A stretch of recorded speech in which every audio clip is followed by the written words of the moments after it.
되어야 된다고 봅니다.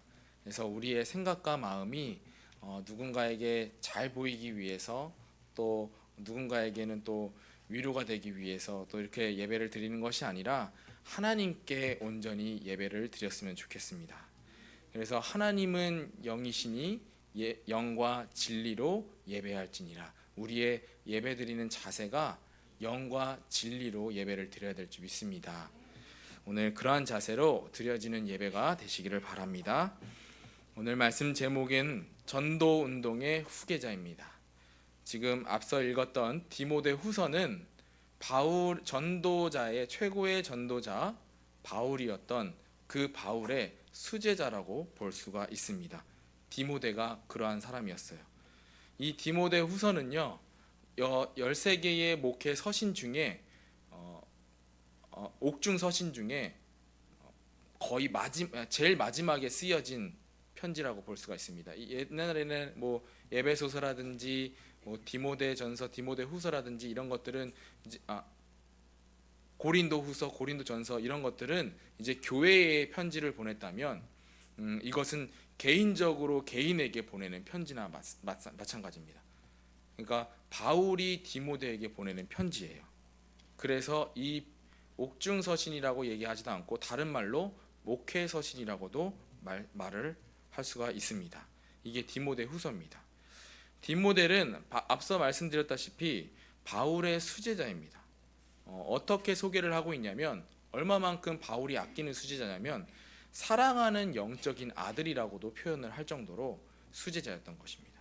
그만큼 바울의 전도자의 바울의 이렇게 사랑을 받을 수 있었던 비결은, 오늘 우리가 계속해서 디모데에 대해서 얘기를 듣겠지만, 일단은 첫 번째로 같이 이제 신앙생활 하는 그것이 원함이 같았던 거예요. 이제 다른 성도들도 똑같지만 같은 신앙생활을 하지만 조금씩 색깔이 다르잖아요, 그죠?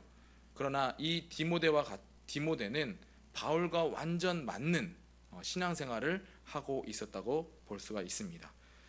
그래서 이러한 바울이 마지막으로 쓴 편지가 디모데 후서입니다. 그래서 바울이 이 편지를 마지막으로 디모데에게 전달을 하고, 이제 바울은 죽게 됩니다. 로마로 향했었고 로마의 감옥까지 이렇게 이야기가 나왔는데요. 그 이후에 그 로마의 황제를 만났는지 안 만났는지는 기록이 남아 있지 않지만, 아무튼 어떻게 죽음을 맞이했냐면, 이제 네로 황제가 이제 정신병 걸렸잖아요. 그래서 로마에다가 불을 지르고 그 누명을 이제는 기독교인들한테 누명을 씌웁니다. 근데 그런 가운데 이제 기독교의 지도자였던 이제 베드로와 이제 바울이 이제는 붙잡혀서 억울하게 죽임을 당하게 된 것입니다. 그렇게 바울의 최후가 된 것입니다. 그것을 그 전에 마지막으로 썼던 편지가 디모데 후서입니다. 우리가 본론에 보면은 이제 눈물을 아는 자라고 되어 있는데요, 주의 종의 기도 속에 있는 자라고 되어 있습니다. 디모데후서 1장 3절에 보니까 내가 밤낮 간구하는 가운데 쉬지 않고 너를 생각하여 청결한 양심으로 조상적부터 섬겨오는 하나님께 감사하고라고 기록이 되어 있습니다. 이것은 디모데를 생각할 때마다 지금 바울은 기도하고 있다라는 내용이 담겨져 있습니다. 이 말은 다시 말하면 주의 종, 하나님께 쓰임받고 하나님의 말씀을 전달하는 그 주의 종에게 항상 그 주의 종의 기도 안에 있었다고 볼 수가 있는 것입니다. 두 가지의 이제 기도를 받고 있는 사람이 있을 거예요. 어떤 사람은 문제 가운데 있기 때문에 주의 종에게 계속 기도 받고 있는 사람이 있을 테고, 또 어떤 사람은 정말 하나님께서 보내주신 자다 생각이 들고, 또 하나님께서 이 사람을 허락하신 것에 대해서 매일매일 생각나고 기도가 되는 그런 감사의 기도가 나오는 두 종류의 기도가 있습니다. 그래서 우리 은혜로운 교회 성도님들은 정말 먼저 많은 문제 가운데 있어서 주의 종에게, 목사님에게 기도를 받는 우리 성도들이 아니라, 이제는 하나님께 감사함으로 주의 종의 기도를 받는 우리 은혜로운 교회 성도님들이 되셨으면 좋겠습니다.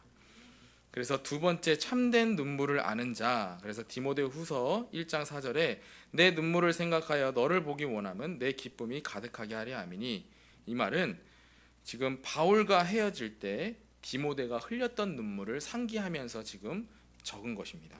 그때 당시에 이제 에베소 교회에 디모데가 남겨지고 이제 바울은 떠나게 되는데, 그때의 헤어짐 때 이제는 바울이 디모데의 눈물을 봤던 거예요. 근데 그 눈물이 그냥 단순하게 이별 때문에 눈물이라기보다는 정말 그 전도자와 전도자의 그 통하는 그 기도를 말하는 것입니다.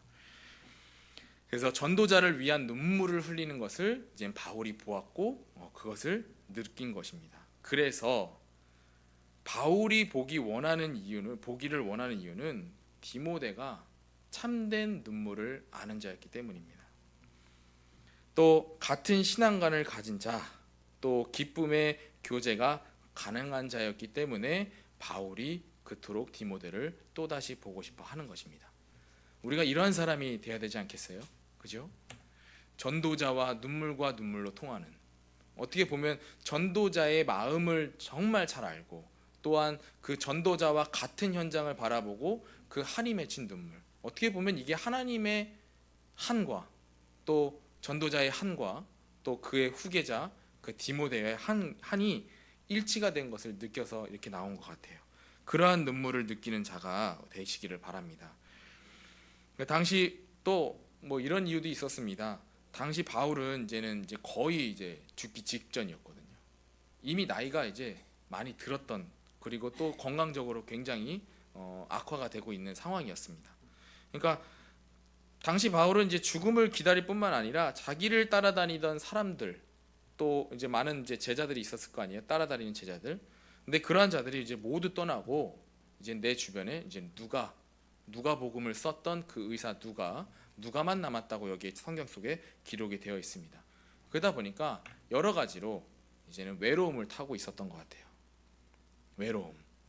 근데 저 또한 마찬가지로 제가 언제 한번 담임 목사님의 그 마음을 조금 알게 됐냐면, 이게 목사님께서 수십 번을 막 이렇게 매번 함께 전도 운동 하자고 이렇게 얘기를 했는데, 뭔가 느끼기에는 이제 혼자 달려가는 느낌을 받을 때가 있었어요. 저 또한 마찬가지로. 그랬을 때에 담임 목사님이 좀 생각이 많이 났습니다. 정말 그 외로운 길을 혼자 걸어가고 있구나. 물론 이 외로운 길이 뭐 하나님의 그 계획된 그 외로움이기 때문에, 물론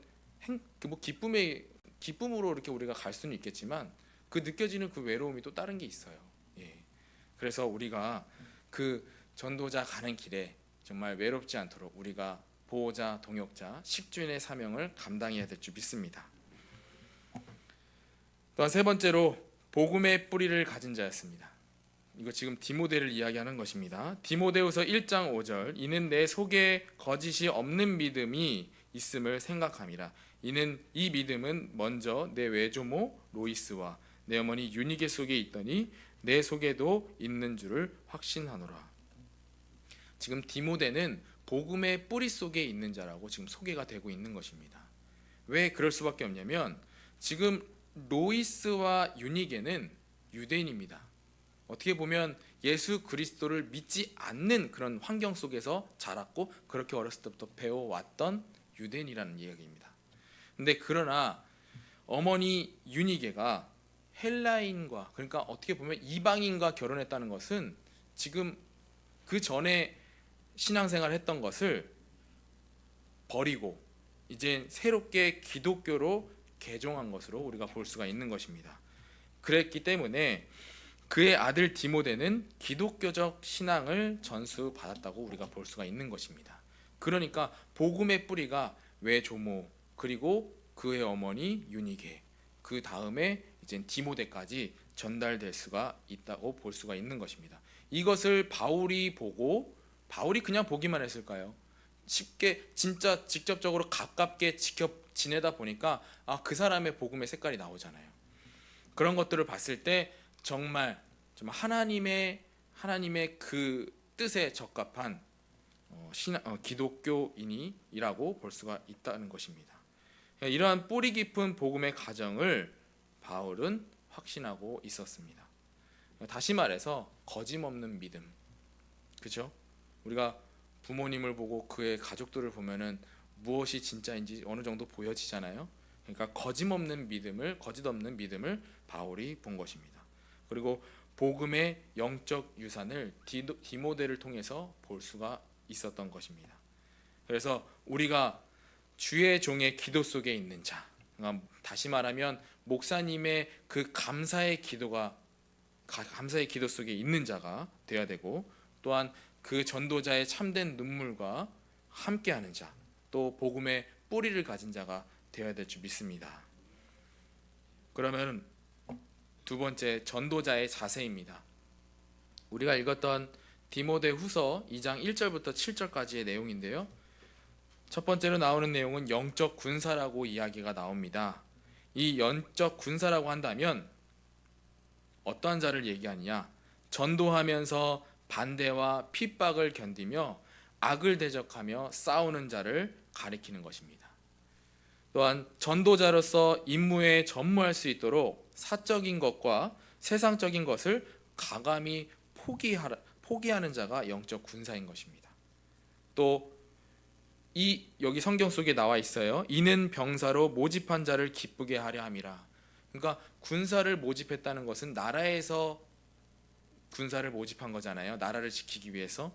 그러니까 모집한 자는 우리가 하나님이라고 볼 수가 있는 것입니다. 그래서 하나님의 나라를 지키는 자가 영적 군사인 것입니다. 또 두 번째, 경기하는 자라고 나와 있어요. 전도자의 자세가 경기하는 자가 되어야 됩니다. 전도자가 지켜야 할 법이란 복음을 지키며 따라가야 한다는 것입니다. 그러니까 지키는 자에게 승리의 면류관이 주어진다는 이야기입니다. 그래서 경기하는 자에게 목적이 있듯이 전도자에게도 목적이 있는데 그 목적이 세계복음화가 되어야 될 줄 믿습니다. 세 번째로는 농부를 이야기하고 있습니다. 농부 같은 자세. 전도자로서 수고하고 그런 자에게 먼저 성령의 열매가 먼저 주어진다는 뜻입니다. 우리가 이러한 농부의 자세로서 우리가 성령의 열매를 먼저 받고 그 열매들을 다른 생명들에게 전달하는 그런 전도자의 삶이 되어야 될 줄 믿습니다. 근데 이러한 전도자들의 자세를 보니까 특징이 있습니다. 특징은 모두가 24시 하고 있다는 것입니다. 그렇잖아요. 군대에 가면은 나라를 지키는 일에 24시 하잖아요. 쉽게 외출도 내 마음대로 못 합니다. 그렇죠? 또한 마찬가지로 경기하는 자는 목표가 올림픽이잖아요. 그 올림픽을 위해서 어떻게 하냐면 훈련뿐만이 아니라 내 식단 조절까지, 그리고 잠 조절까지, 모든 것이 다 거기 경기에 집중이 되어 있는 거예요. 그만큼 24시 하고 있다고 볼 수가 있는 것입니다. 그래서 얼마만큼 내가 그 생활적인 패턴이 모든 것들이 다 경기에 집중이 되어 있는지에 따라서 그 사람이 우승하고 실패하고, 저는 그렇게 보고 있습니다. 그래서 우리가 24시 하나님 말씀에 집중하며 우리의 목표가 24시 전도와 선교를 위한 곳에 있어야 될 줄 믿습니다. 그렇다면 전도자의 방법입니다.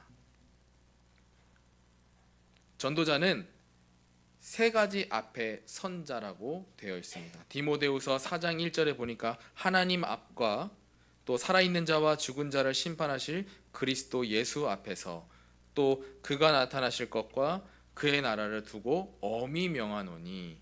지금 이 구절은 바울이 디모데에게 지금 이야기를 하는데, 디모데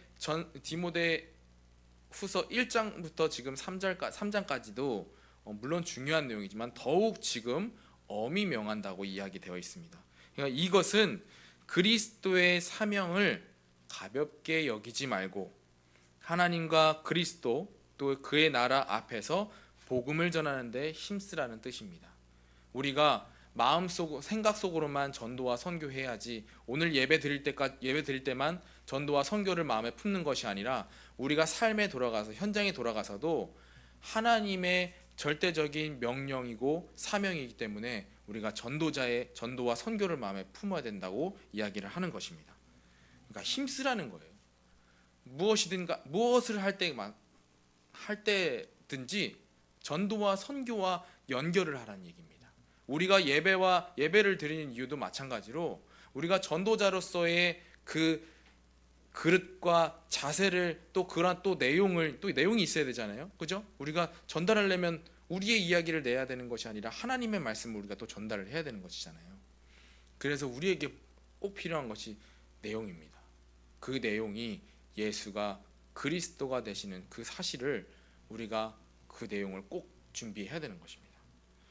그래서 가볍게 여기지 말고 진짜 오늘 이 시간부터 정말로 전도와 선교의 마음을 품는 우리 은혜로운 교회 성도님들이 되시기를 바랍니다. 이제 목사님께서 이제는 본격적으로 예고를 하시고 계시잖아요. 내년부터는 캠프 하겠다. 정말 우리가 지금부터 그 내용을 준비하고 또 그릇과 그 자세를 준비하는 우리 은혜로운 교회 성도님들이 되시기를 바랍니다. 그리고 두 번째로는 때를 얻든지 못 얻든지 말씀을 전파하라고 기록되어 있습니다. 어떠한 상황에서도 복음을 전파하고 복음을 거부하고 받아들이지 않더라도 인내함으로 전달하라는 뜻이 디모데후서 4장 2절의 말씀입니다. 이것이 전도자의 삶이에요. 물론 우리가 현장에 나가서 복음을 전달하다 보면은 서운할 경우도 굉장히 많아요. 그렇잖아요. 나는 좋은 것을 주러 갔는데 그 사람은 싫다고 얘기하면 서운할 수도 있어요. 근데 그러한 가운데 절대 서운하지 말란 얘기입니다. 인내하고 기다릴 줄 알아야 된다는 것입니다. 이게 전도자의 마음이에요. 어쩔 때는요, 복음을 전달하면 거부 반응이 막 심하게 올 때도 있어요. 그럴 때는 조용히 기도만 해줄 필요도 있는 것입니다. 그 사람의 하나님의 계획이 그 사람에게 반드시 있다면 그 사람은 분명히 하나님의 말씀을 들으러 올 것입니다. 그래서 우리가 인내함으로 기다려야 될 줄도 알아야 됩니다. 가끔은 우리의 마음이 정말 좋은 뜻으로 이야기를 한다지만 그게 어떻게 보면 독이 될 수도 있거든요. 그렇잖아요. 예. 물론 그것도 하나님의 은혜라고 생각이 들어요. 그 사람이 복음을 받아들이는 것이 하나님의 은혜라는 얘기예요.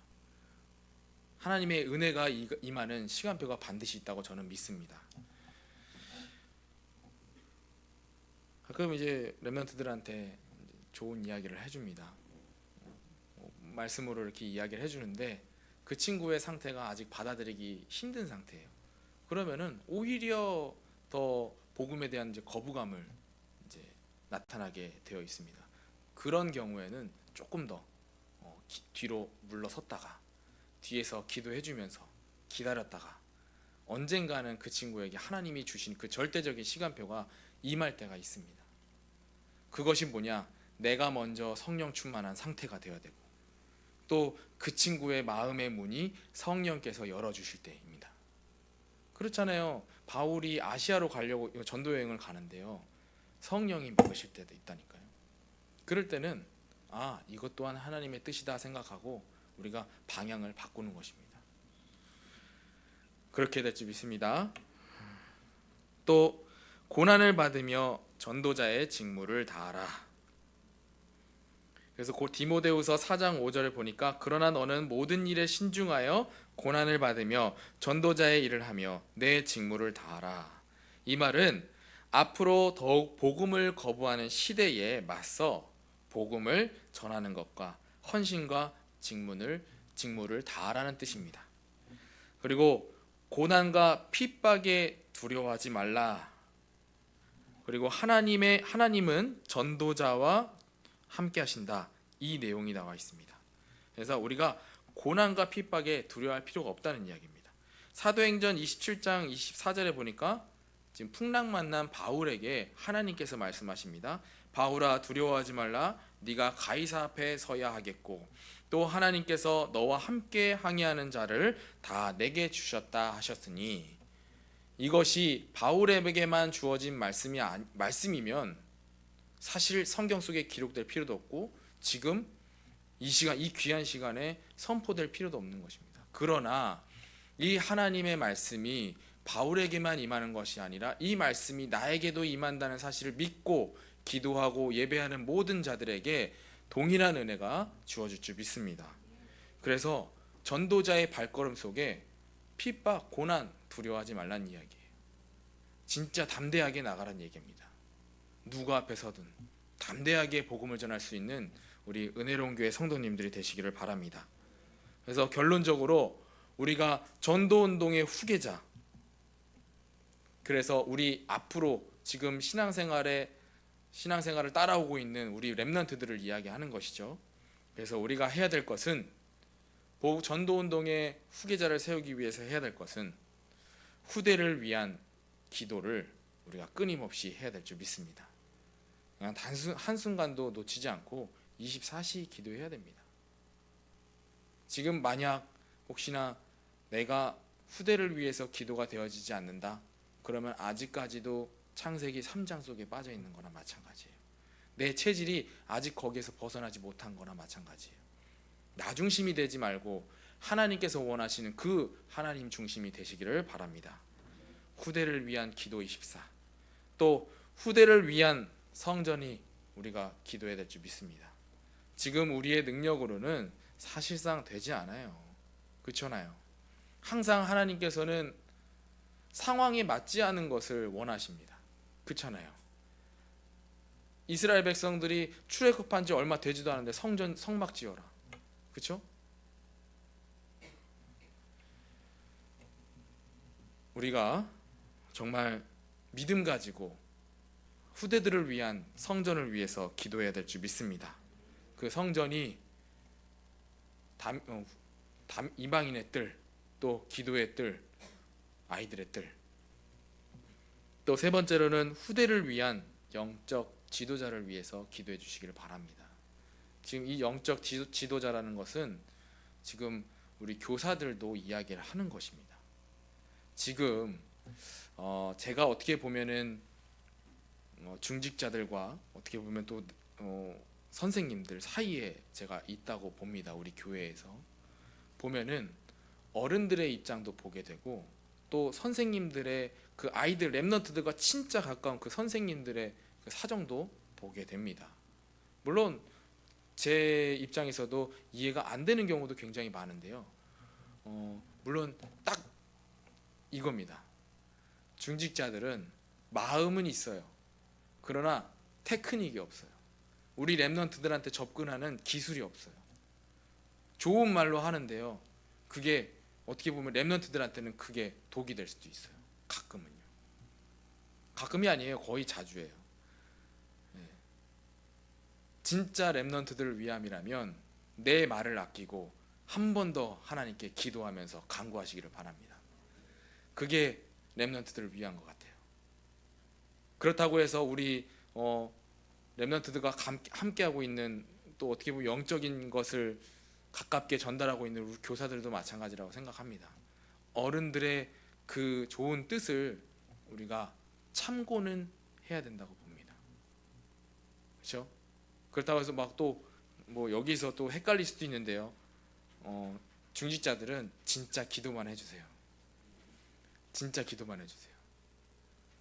가끔 좋은 뜻으로 좋은 조언을 해줍니다. 그게 렘넌트들한테는 어떻게 보면 잔소리가 될 수도 있어요. 요새 렘넌트들 굉장히 눈치 빨라요. 다른 이야기로 돌려서 이야기한다고 했는데 그걸 알아요. 왜냐하면 자신의 문제를 너무나 잘 알고 있기 때문에. 그러나 안 되고 있는 것뿐입니다. 우리 기도하면서 기다려 주시기를 바랍니다. 저 또한 마찬가지로 기도하면서 기다려 주시길 바랍니다. 그러면 정말 앞으로 하나님께서 미래를 살릴 렘넌트와 또 지도자로서 하나님께서 반드시 세워주실 줄 믿습니다. 기도하겠습니다. 살아계신 하나님, 전도운동의 후계자를 남기는 그 일에 하나님 기도와 헌신으로 함께하여 주옵소서. 살아계신 주 예수 그리스도의 이름으로 기도드렸습니다. 아멘.